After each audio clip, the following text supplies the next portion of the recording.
Bismillahirrahmanirrahim. Assalamu alaikum. I hope you all are doing good. My name is Kainat Ikhlaq and today I'm going to present a demo lecture of my biology class.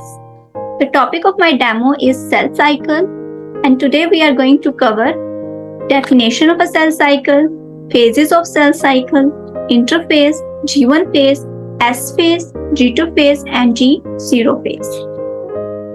First of all, we go with the definition of a cell cycle. Cell cycle is basically a series of events from the time a cell is produced.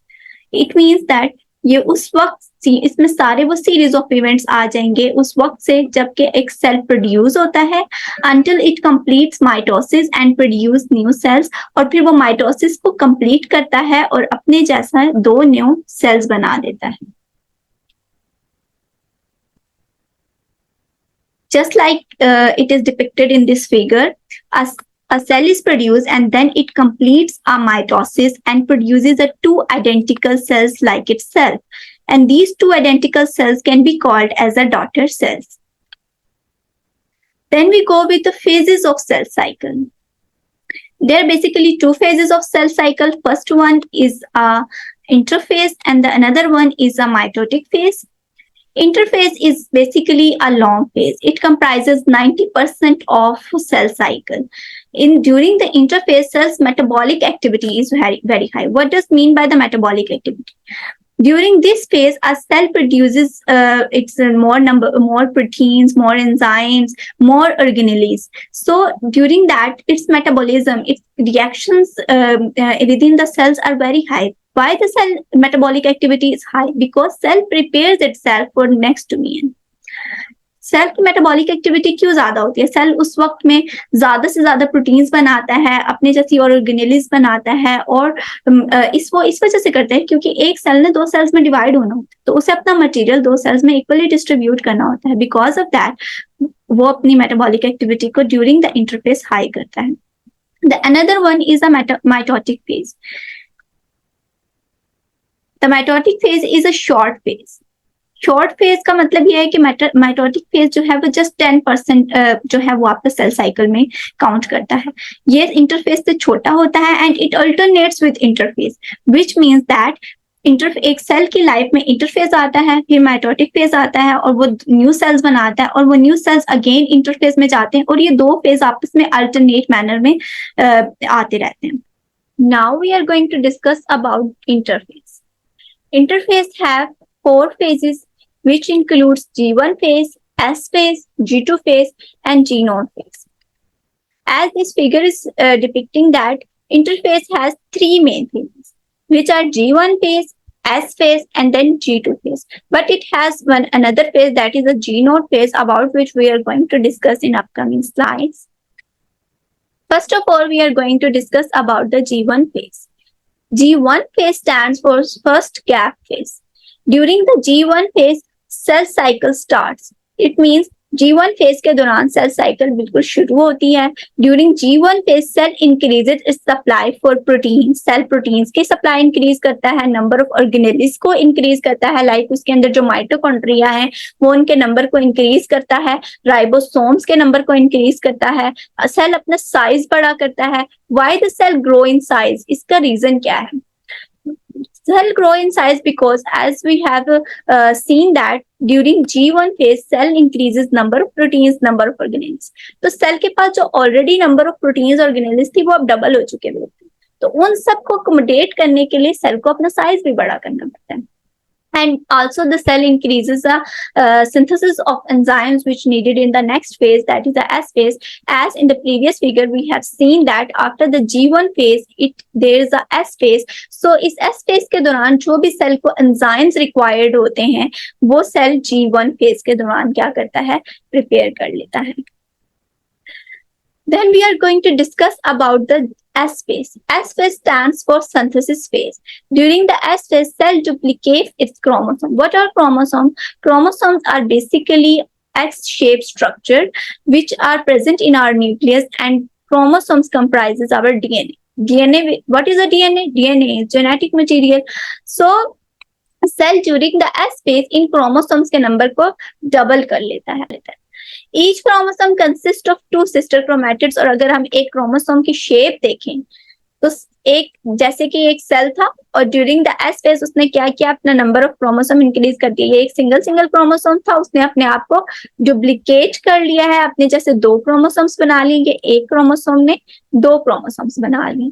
अब अगर आप एक chromosome को देखते हो तो एक chromosome के अंदर 2 सिस्टर क्रोमैटिड्स होती हैं। ये एक आर्म जो है ये एक क्रोमैटिड है और ये दूसरी आर्म जो है ये दूसरी क्रोमैटिड है, और ये दो एक जैसी आर्म्स को हम सिस्टर क्रोमैटिड्स बोलते हैं। और इन 2 सिस्टर क्रोमैटिड्स को आपस में टाई किया हुआ है एक सेंट्रल स्ट्रक्चर ने, जिसे हम सेंट्रोमेयर बोलते हैं।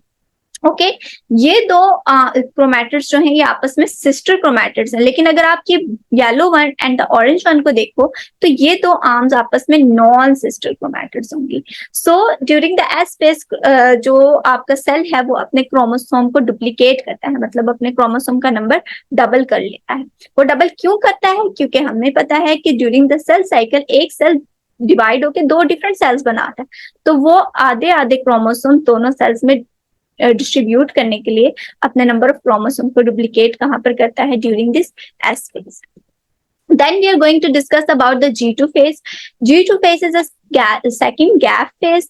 During the G2 phase, cell prepares protein needed for mitosis. अब G2 phase के दौरान सेल, जैसे कि हमने इस फिगर में देखा है कि after the S phase there is a G2 phase and after the G2 phase there is a M phase.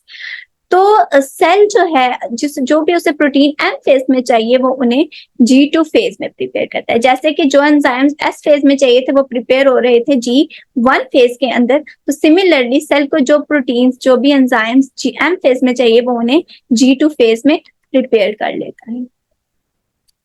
So in proteins के अंदर वन ऑफ द प्रोटीन जो इन्वॉल्व है वो है स्पिंडल फाइबर फॉर्मेशन में। जो प्रोटीन्स इन्वॉल्व है वो सिंथेसाइज होती हैं।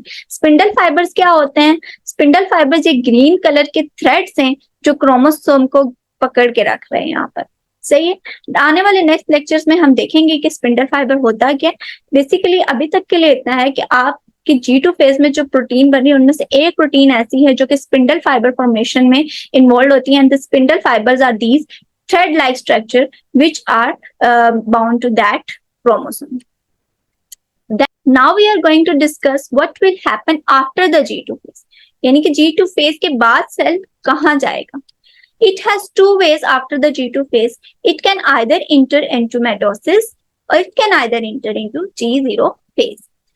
In mitosis, cell will duplicate and form 2 daughter cells. ये बिल्कुल फर्स्ट स्लाइड में जो हमने फिगर देखी थी कि एक सेल जो है वो माइटोसिस से गुजरता है और फिर 2 डॉटर सेल्स बना देता है, तो एक सेल की फेट ये होगी। अदर फेट ये है कि वो G0 फेज में जाए। तो G0 फेज में कौन से वाले सेल्स आते हैं? Cells that stop dividing enter in this phase. वो वाले सेल जिन्होंने माइटोसिस में जाके डिवाइड नहीं होना होता 2 डॉटर सेल्स में, बल्कि उन्हें अपनी डिवीजन वहां स्टॉप करनी होती है, तो वो G0 फेज के अंदर एंटर हो जाते हैं। G0 फेज के अंदर अब 3 तरह के सेल्स एंटर हो सकते हैं। पहले तो वो सेल्स हैं जो कि परमानेंटली एंटर हो जाएंगे G0 फेज में, यानी कि वो परमानेंटली अपनी ग्रोथ को स्टॉप कर देते हैं और वो कभी भी माइटोसिस के एस फेज में नहीं जाते, कभी भी G2 फेज में और माइटोसिस में नहीं जाते, वो परमानेंटली अपनी ग्रोथ को स्टॉप किए हुए होते हैं। फर्स्ट ऑफ ऑल तो वो सेल्स आ जाएंगे। देन दूसरे टाइप के सेल्स वो हैं जो टेम्परेरली एंटर होते हैं G0 फेज के अंदर। टेम्परेरली एंटर होने का मतलब ये है कि वो कुछ वक्त के लिए तो G0 फेज में रहते हैं, उसके बाद वो क्या करते हैं, दोबारा से डिवाइड करना स्टार्ट कर देते हैं। इन सेल्स के अंदर आ जाएंगे liver cells, kidney cells. And third type of cells वो हैं जो कभी G0 फेज में एंटर होते ही नहीं है, वो हमेशा ही डिवाइड करते रहते हैं। ये एपिथेलियल सेल्स हैं जो हमारे स्किन के cells. Just like this diagram is showing that interphase is having a 3 main phases: G1 phase, S phase and G2 phase, and this one is a mitotic phase. Okay, but this 4th phase, that is a G0 phase. In this phase, some of the cells will be permanently enter into the G0 phase, just like these neuronal cells, and they never get enter into these G1 phase and S phase and G2 phase and mitotic phase. They will permanently remain in G0 phase. जो neuronal cells हैं वो permanently G0 में रहते हैं और वो division में कभी भी नहीं जाते। सही, कुछ हैं जो टेम्परेरीली रहते हैं, यानी कुछ देर के लिए यहाँ G0 फेज में रहते हैं, लेकिन जब भी रिक्वायर्ड हो वो G0 फेज से निकलते हैं और G1 और एस फेज और G2 फेज के अंदर एंटर हो जाते हैं। And the third type of cells हमने वो देखे जो कभी एंटर ही नहीं होते G0 फेज के अंदर, जो एपिथेलियल सेल्स हैं, आपके स्किन के सेल्स हैं, वो इस फेज में कभी आते ही नहीं है, वो डायरेक्टली G1 से S phase, G2 and M phase में जाके डिवाइड करते रहते हैं।